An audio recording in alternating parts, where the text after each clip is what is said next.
When Sarah married her husband Michael, she believed her joy was complete. As the eldest son, he had selflessly supported his entire family for years, putting his younger siblings through college, paying off their parents' debts, and building a beautiful home in the suburbs of Atlanta, Georgia.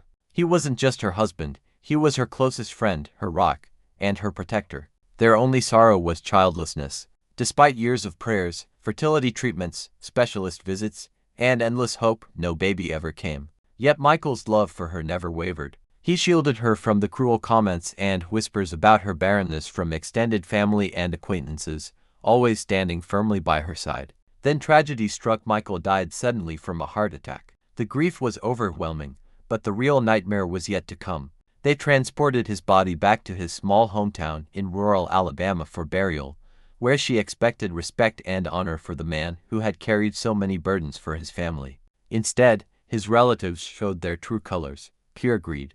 They left his casket outside in the pouring rain, refusing to bring it into the church or family home for the viewing and service unless Sarah handed over the deed to the Atlanta house and paid them $50,000 in cash. She dropped to her knees in the mud, tears streaming down her face and mixing with the relentless downpour, begging for just a shred of dignity for her husband in death. Friends from their church and a few supportive neighbors offered what money they could, but Michael's family wouldn't budge. They haggled over his legacy like it was a business deal, demanding their share of everything he'd built. The insults stung the deepest. They called her a barren woman who had stolen his best years and was now hoarding his wealth like a selfish outsider. She, who had loved him faithfully through every hardship, was suddenly worthless without her shield. That stormy night, sitting soaked and shivering beside his rain-drenched casket under a tent that barely held back the water, Sarah realized how fast love could twist into hatred once the protector was gone.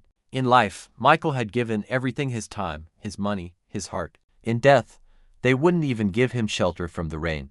The memory still haunts her, waking in the middle of the night to the sound of phantom raindrops, forever echoing on the roof above where his body lay waiting. A painful reminder of betrayal, profound loss, and a grief that never quite heals. Thanks for listening to Sammy's Melancholic Whispers.